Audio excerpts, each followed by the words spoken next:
Drunkenly Educated is a show where we answer all your science questions.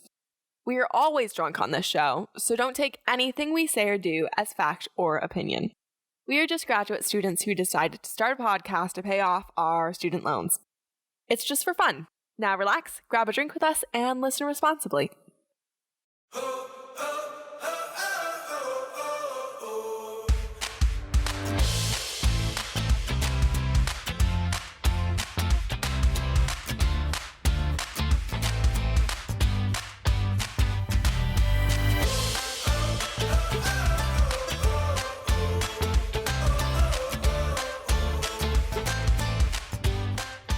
It's science time with Kate and Anthony.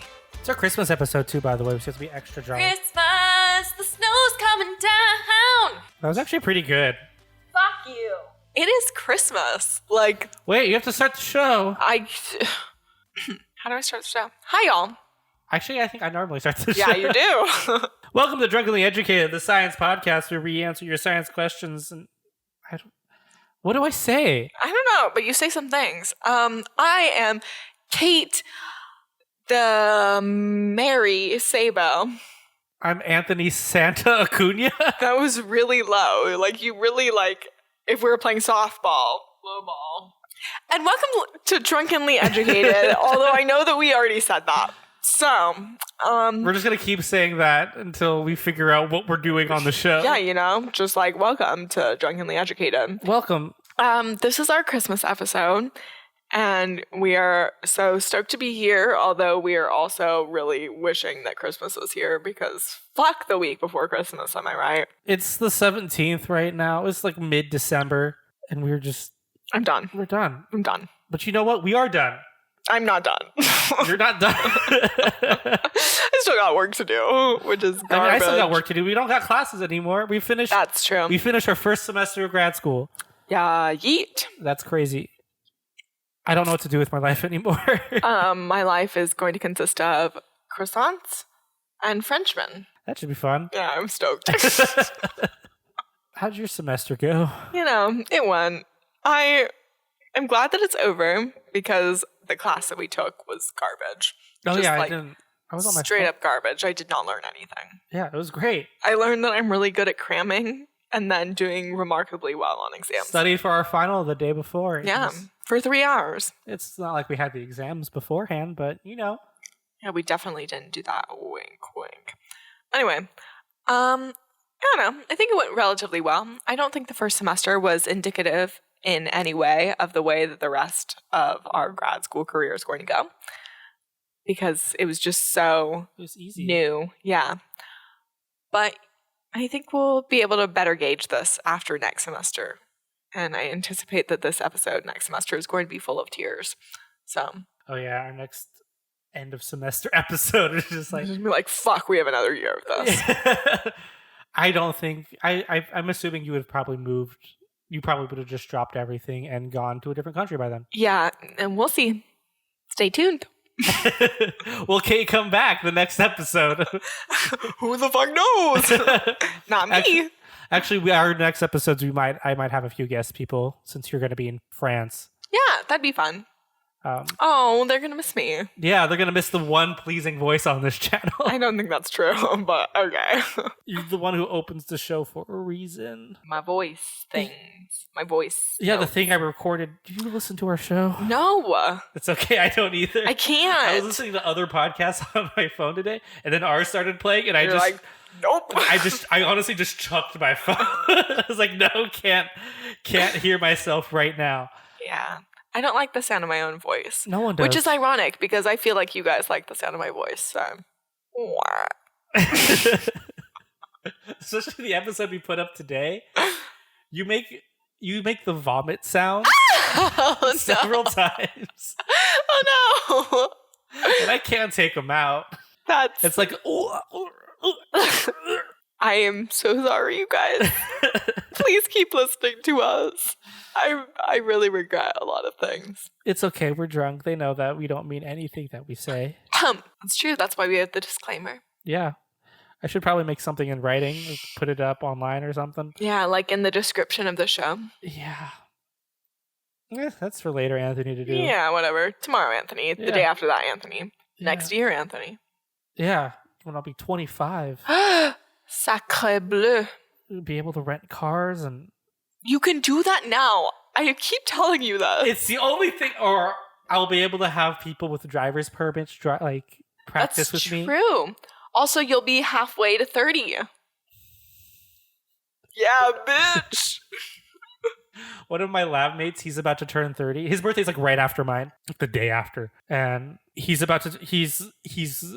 going through like a mental health like crisis because me and all of his undergraduates have been calling him old this last entire month. Doesn't feel good about himself, but you know what? It's fun. It's fun. He's super old. Oh, no. He's only 30. He's so old. One of my lab people has 2 kids that are 13 and 14. Yeah, but she was also an Olympic runner. Yeah. Anyway, as far as science news goes, we finished our first semester of grad school. So that's all the news we have. Yeah, we are scienced out. Yeah, that's the news. We can't do it anymore. We need to take a break. So no more research, no more reading journal articles. The news for you guys is that we're fucking done. My students keep visiting me. Like, I submitted all their grades and all their stuff, and they keep visiting me. Some of them are to fight for grades, which I'm not having, and some of them just bring me snacks. What do you think of did you like your students this semester? Loved them, except for one. Why? 2? I think 3. What'd they do? They were just not engaged, and everyone else was. And, like, even though I'm not the greatest lecturer, like, everyone was kind of just, like, present. And these 3 students were just not, and they sometimes would not show up to lab, and then expect me to accommodate them when they got back, and I'd be like, fuck no. So I like all the people that were nice and told me that they enjoyed having me as a lab TA. And I liked the mug that I got as a present. And all the nice cards. You did get a mug. And cards? Fucking my students didn't give me shit. Sorry. Just got a bag of Funyuns and a pie. Funyuns are fucking gross. Onions are delicious. You just did it again. Yeah. No, I only had like 2 students I didn't like. I'm not gonna name them. You should not. That feels like... But like they know, actually they don't know who they are. The rest of the class knows who they are. Oh, for sure. Because I would actively hide from them. Oh, good. When they would yell my voice from across the lab, I would just duck down and hide. That feels very professional. Yeah. Did you have any students that you just like really loved? I had this one girl. She's one of the ones who brought me the pie. Ooh. Any future students listening to this, if you want to get on my good side, bring me food. I'll tell you guys this later. I'll tell them in person too. I tell all my students I love food. She didn't ask me any questions this entire semester. Oh, that's so nice. She always knew what to do. I love it when they just look at the procedure and they fucking do it without any questions, because that's all right there, you know? Like, it's there laid out step by step. And if you have to ask questions about it, then you're just fucking dumb. Like, just do what it says. Yeah. Don't need to ask for me. Like, you don't need to ask me to see if it's right. No. Just go. Just do it. Please. God, I hate that. She was so, like, to a point, like, she didn't need any help that the stockroom person didn't know she was one of my students until, like, the second to last week of lab. Oh, God. Because I made her go out and get something for, like, the class, and, like, he had no idea who it was. Sweetest person. Actually, now I'm saying this. My students who do listen now know who my favorite student was. That's fine. They should already know. Yeah. I don't hide it. I generally tend to sit next to people that don't give me problems in lab. I don't like to work or do my job. My students know this. Like, even for the lectures, the stuff that's on the whiteboard is from the previous lab TA. Good God. I would never leave that stuff up there. Like, I don't know what they're teaching. My favorite students were the ones that were just like so, I don't know. I love the ones that are really dumb because then I can help them. And then if they get better, then it makes me feel good. But if they don't get better, then I just hate them. But also I like the ones that are really smart, but are just like low-key smart. I don't know. This wasn't my student, but another of the TAs. His student has taken the lab before. Mm-hmm. And he's like, he thinks he's the shit. I hate that. But he doesn't know shit. So, like... Ew. he would just assume that he's doing everything right, to the point where he started a fire in lab because he had a hot plate, but he needed to heat up a round bottom flask. Instead of getting like a heating well designed for round bottoms, he just put a cork ring. He used the cork ring to hold the round bottom flask in place and then just turn the heat plate on. Yeah, that's good. Yeah, and you set a cork ring on fire is great. Fire. I had many students just leave gas running. Oh, just like open the gas valve and just leave it there without a flame. No Bunsen burner. No nothing. I'm like, okay. Yeah, for fine. sure. Yeah. It was a lot of me running around being like, ah. I had someone make a melting point apparatus explode. Bing. Yeah. They just turned it to 10 and walked away. And I saw the thermometer just shoot up out and break against the ceiling. Good thing we don't use mercury thermometers anymore. Nope, just alcohol. Yeah. Definitely not the brightest group, but they were fun. That's good. I have some of them bring me beer constantly. I can't wait for the next group of students. Yeah, I'm going to just really dig into their minds that I can be bribed with food. I'm going to be better at talking to them. You're not going to hit one this time? I'm not going to drink coffee before lab anymore so that I can actually be present mentally. I'm actually going to read the experiments. Oh, fuck. I hope that I get put in Chem 1. Half of me wants to be put in Gen Chem again just because, like, I want to do the same experiments over again. But then also, I want to follow my other students and be like, hey, I'm in this lab. Hey, so I'm back. You get me another semester. I know, and they really like me because I'm so sweet and I brought them candy. You bribed your students into liking you. Of course I did. I like people to like me, but also not that much. Like you from a distance. Yeah, like don't talk to me, but also like don't hate me. No, so they keep asking me if I want to hang out. I have some of mine on Snapchat. One of them has my number. 2 of them have my number. Oh. Gals, not guys, because if the guys had asked for my number, I would have headbutted them. Just like been like, hey, are you done with your last experiment? Are all your grades in? Okay. Bong. Just like straight up headbutt. No, they keep asking me to go to PB. You can't go to PB. Yeah, it's just a shitty place. Yeah. And they always want to hang out like past 10 o'clock. There's this really good bar in PB, actually, that I really like. They have this drink that's like a slushie, but it's like Red Bull, but also like has alcohol in it. That sounds like the worst thing for you. It's so good. Yeah. I've only ever been to PB once, and it was for that weird graduate school mixer we had. Frick. Now is the perfect time to go to PB because like Christmas music in a club. Oh, yeah. Christmas trap music? Christmas trap music. We've been talking for a long time. Yeah, we should probably do questions. Mm-hmm. Did you give us Christmas-themed questions? No, I didn't. Oh, my God. I'm not going to be able to find Christmas-themed questions on Yahoo Answers. Why not? Christmas. I have a question for you. What is snow? Isn't it just water? Oh, my God. Am I wrong? I don't know. Give me more in-depth answers about this. Like, why does snow happen? Snow happens because as rain falls from the upper atmosphere, it cools. Okay. Actually, no, that's hail. Hail starts as rain and then turns to ice mid. Snow would have to be, like, common snow would have to be, it would have to be sub-zero up there. And it's like little pieces of the cloud are freezing down. I don't know anything about... I've never seen snow. You're asking me to explain something I have never seen. You've never seen snow? Oh, good. Okay, so you don't know anything about snow. You keep saying we should go to Julie and go see the snow. It's not snowy up there yet. Okay. Follow-up question. Why do people feel some kind of way about snow at the holidays? I don't know. The only experience I have snow is with the Hallmark movies. No, listen, like, you know how people are like, I'm dreaming of a white Christmas. Why do they associate? Yeah. Like, why do people want a white Christmas? They don't like snow any other time of the year. I feel like that's only an American thing. No. I feel like that's an only Northern Hemisphere countries thing. I don't think it snows in this. Does it snow in the Southern Hemisphere? It snows in New Zealand. It does, but their seasons are flipped since they're in the Southern Hemisphere.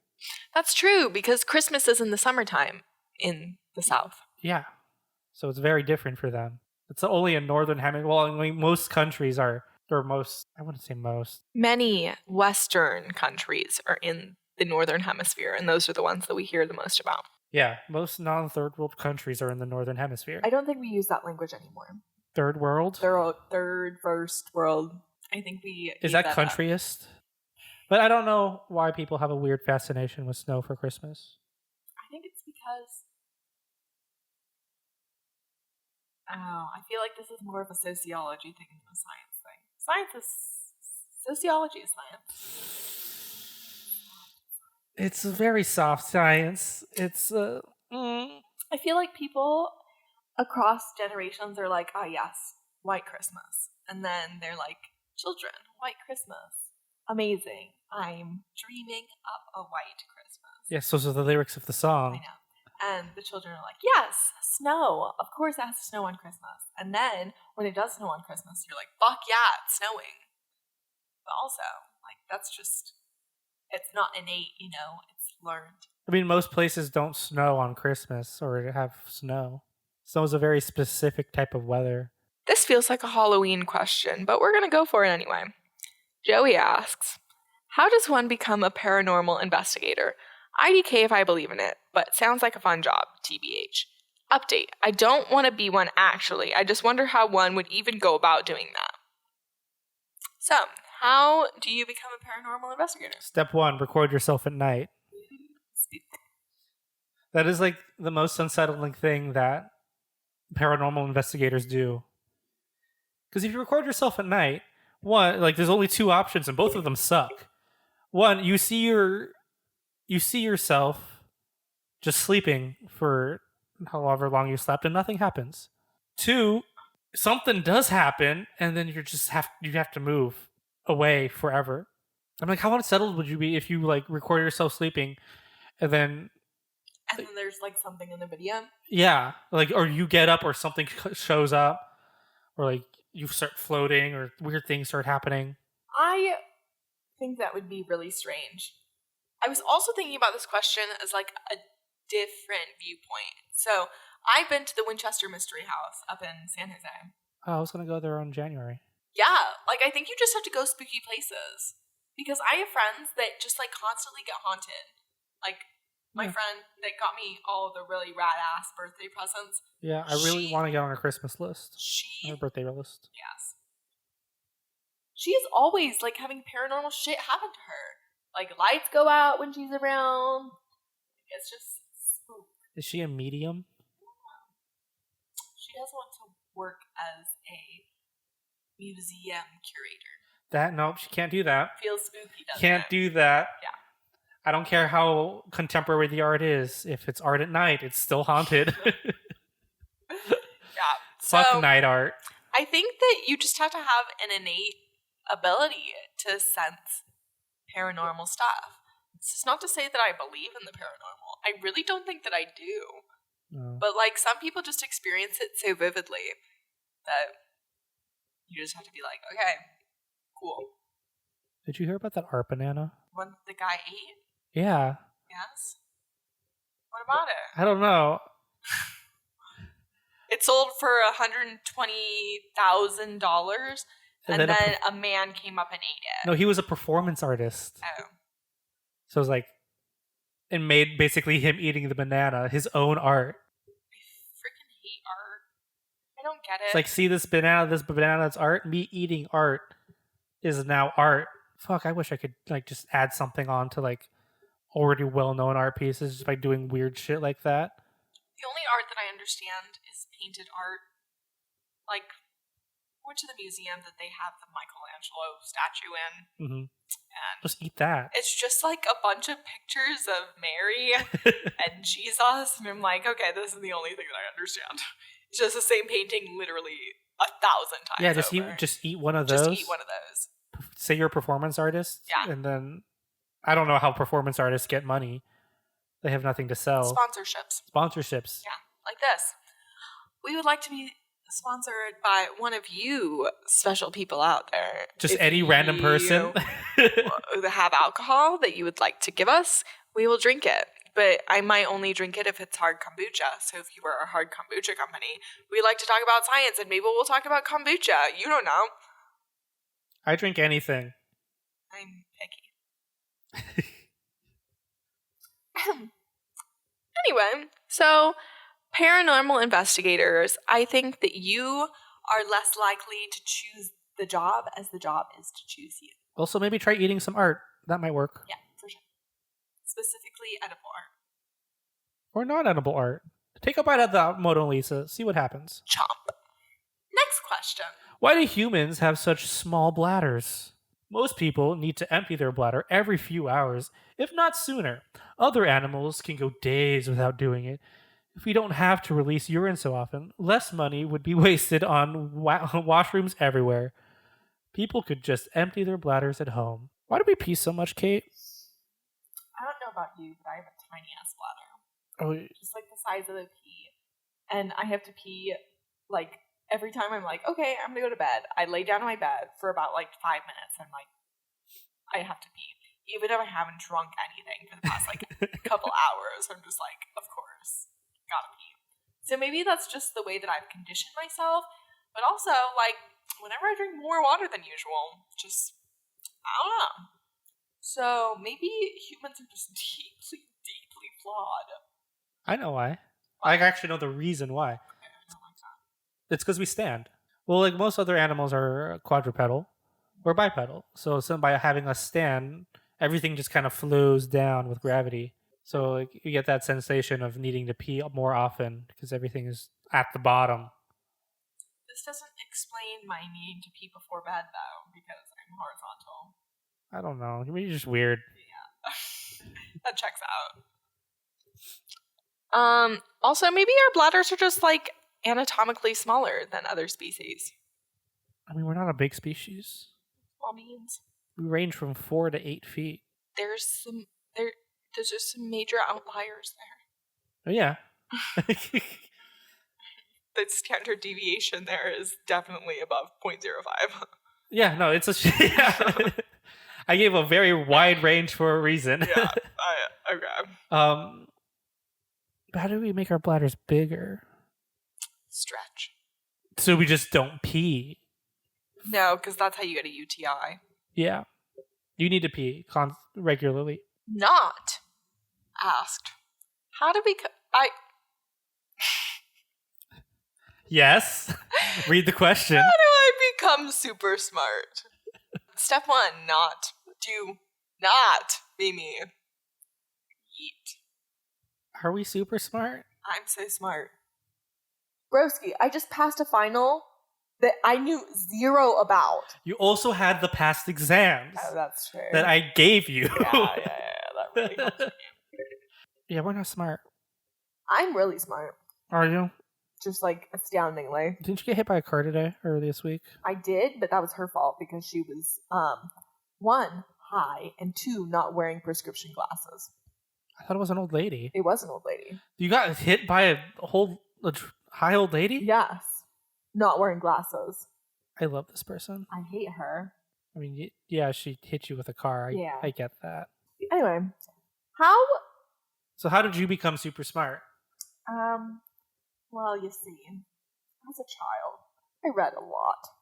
Just a lot. Like, so much. Like, I don't know if you saw my recent tweet about volunteering as a library aide over lunch recess. Oh, yeah. And sorting things. And I became very familiar with the Dewey Decimal System as a 7-year-old. So it started with that. And then I was like, oh damn, everyone else is really socializing and I'm not. So maybe I'll just like learn more things. So I did that. And then I got friends and I stopped learning for a while. But then also I was like, damn, I'm poor and have to come to college. So I started learning again. And boom, I think that's how I became super smart. For a while I was like really good at all like the reading and writing stuff. So thought that I was going to be an English major. But also, fuck that. So yeah, here we are, science, and I'm in grad school now, so obviously I have to be a little bit smart, or at least smart enough to cheat my way into a program that I have no business being in. Yep, that's how we all got in. Yep. So you didn't have friends, and you got smart, but then you got friends, and it kind of went downhill from there? Then I got friends, and then they were also smart, so I thought that I needed to be smarter than them. And so I was. Do you still have that now? No, because Kimmy's the smartest person that I know. Oh. So, how do you become super smart? You just like study your ass off maybe, but also I think it's just intrinsic. Like, you're born super smart. Like, your parents were super smart, or your parents were super dumb and you had to learn how to become super smart.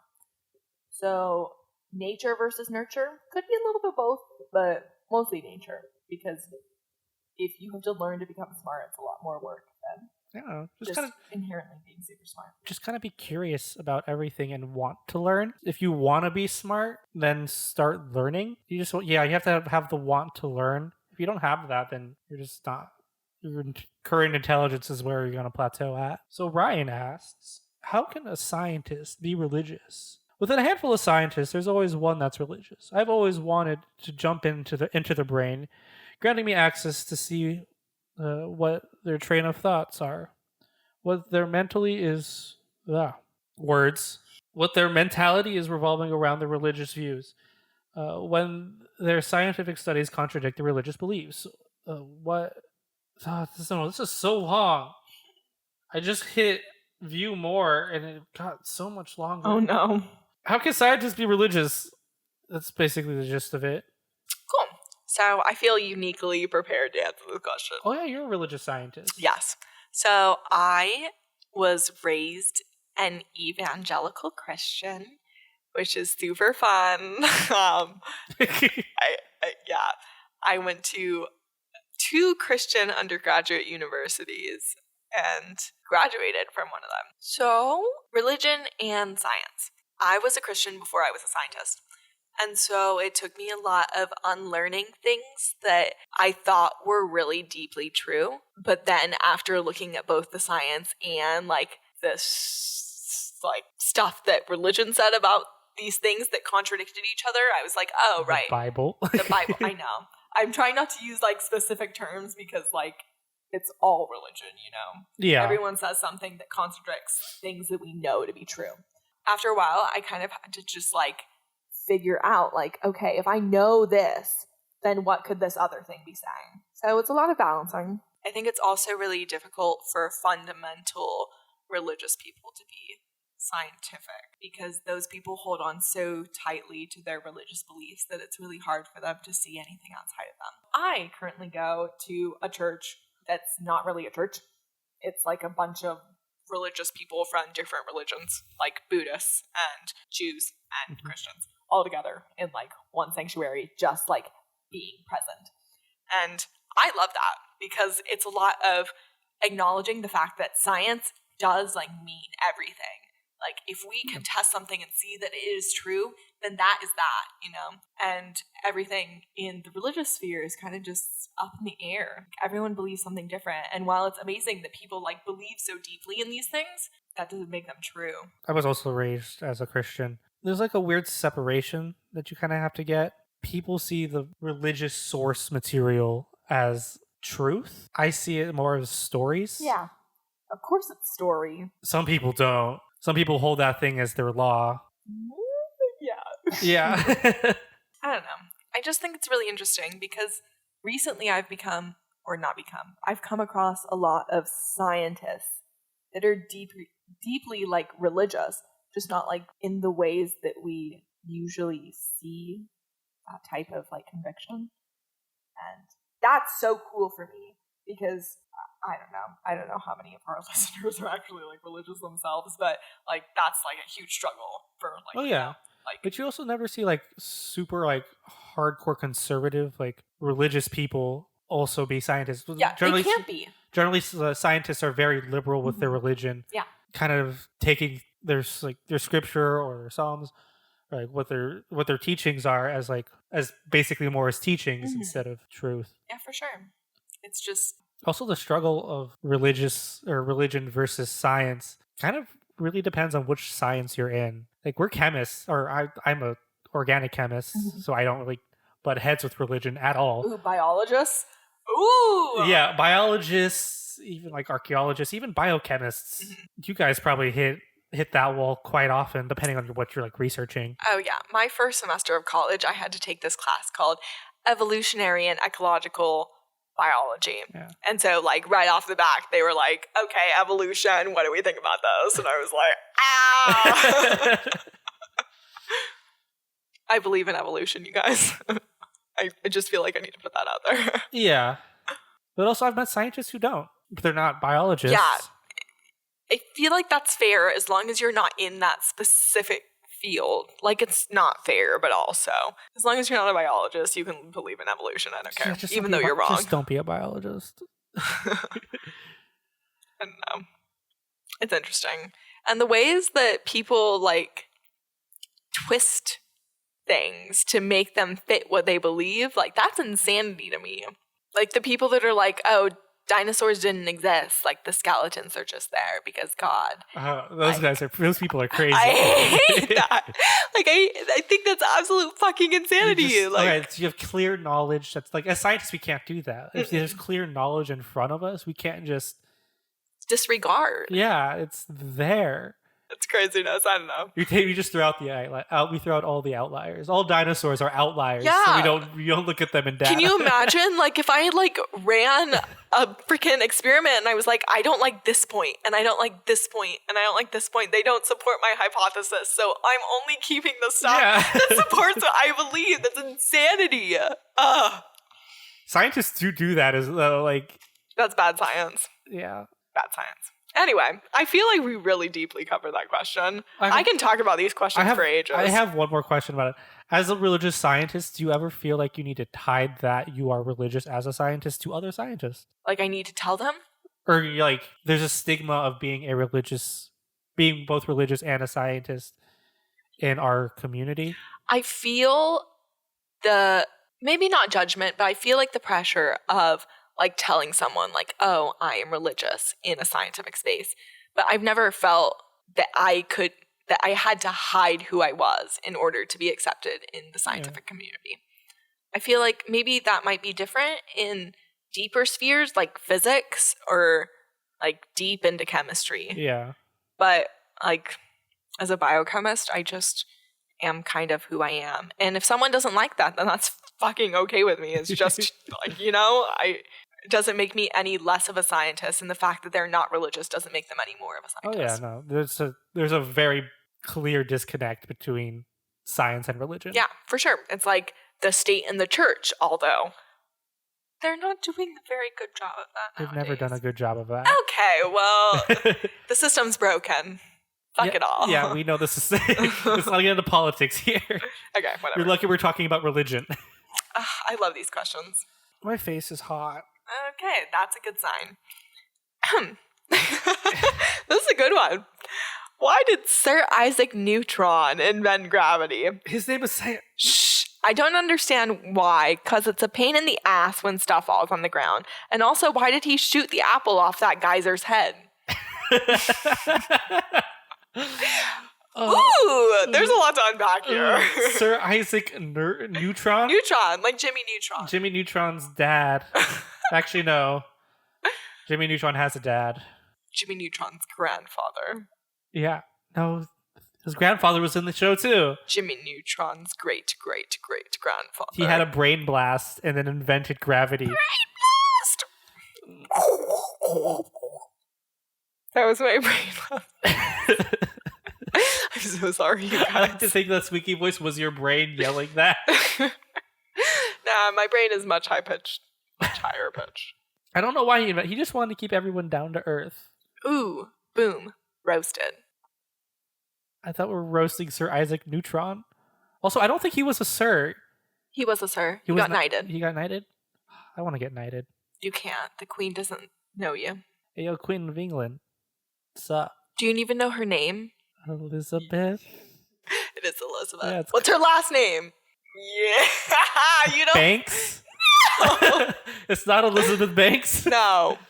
What's her last name? Starts with a W. You don't even know. It's Worcestershire. No. That's Worcestershire. Worcestershire. Elizabeth, I don't know.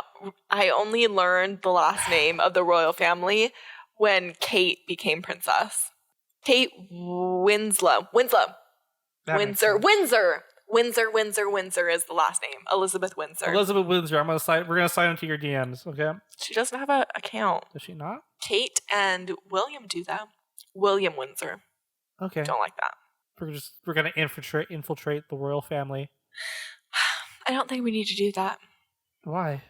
I don't know. I feel like the monarchy isn't going to be around for that much longer. No, but they're still rich. Yeah. But also, one of them just got implicated in a child sex trafficking thing. Rip Prince Andrew. He's not dead, but his reputation is. Boom, roasted. I could be a duke. Okay, never mind. This is Dreams of Grandeur and Sir Isaac Newton. Neutron. Oh, God.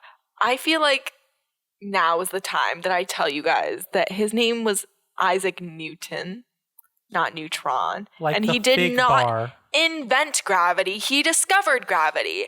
9.8 meters per second downward, or towards the center of the Earth. Per second squared. It's the acceleration of gravity. I'm going to scream. Anyway, did he shoot an apple off a geyser's head or a guy's head? I think he did shoot an apple off a guy's head. I don't know if that was to like No, an apple fell on his head. I'm thinking like straight up like an old ass bow and arrow. He's shooting an apple off someone's head. I don't think he would have no reason to shoot an apple. That has nothing to do with gravity. Yeah, an apple fell on his head and he was sitting under a tree. Like I can picture this very clearly. Yeah, sitting under a tree next to Johnny Appleseed. An apple fell on his head and he was like, boom, gravity. My brain was just like, yes, Johnny Appleseed. I can't believe you did that to me. It was so smooth. I know, it really was. Newton didn't invent gravity. He discovered it, so it's not his ass. It's not his ass. It's not his fault when stuff falls on the ground. I still curse Isaac Neutron when shit falls in my lab. Okay. Fuck Isaac Newton. Did he also invent fig Newtons? Yes. Okay. I can't eat those. You really like figs. Why not? I don't know. They make my tongue swell up. Maybe you're allergic to figs. It's weird. Figs are really good with cheese, but I can't eat cheese because cheese makes my tongue swell up. So you just can't eat it. Two halves a whole. You eat the figs, I eat the cheese. Perfect. Love it. Thank you, everyone, for listening to Drunkenly Educated. Sponsor us. If you do, I will send you a lovely handwritten note about how thankful I am for your existence on the earth. And you better believe that I write a really fucking good handwritten letter. She'll also write you a poem. I will write you a poem, and I'm also pretty good at that. I don't know how she is. She refused to let me read her poems. That's because it's deeply personal. Let me read your poems. Thank you for watching. Listening. It's an audio-based show. They're watching their car as they drive, and they're also watching the ceiling as they lay in their bed and listen to us. So, thank you for watching whatever you're watching as you're listening to us. And don't forget to check out our Instagram and our Twitter. We are at drunkenlyedu. We're kind of funny sometimes. So maybe I'll look us up, see what's crack-a-lackin'. And we'd love to interact with you there. And also, if you ever have any science questions that you would like us to answer on the show, we would be more than happy to do that. Just send them to us, and maybe you'll hear your question asked here on the show. Also, if you like the show and like what we do, spread it to your friends. We have a very tight-knit group of people that we know. We don't get out much. We're scientists. So we can't really advertise this into the public. So how well the show grows and how quickly the show grows is up to you guys. So if you like what we do and you want more people to join in on our drunk science fun, show your friends. Spread the word. Spread the word. Anonymous asked, how do you stop stupidity from winning? This is the age-old question, and you guys should think about this. I feel like people have been asking this for the last 4 years. You can't. That's the answer. But you guys come up with that on your own. Yeah, come up with more funny answers. Bye. Bye, and Merry Christmas. Oh yeah, it's Christmas. Happy Hanukkah. Oh, Merry Kwanzaa. Happy holidays. Happy Honda days. That's the main important one. Yeah. Okay, bye. Bye.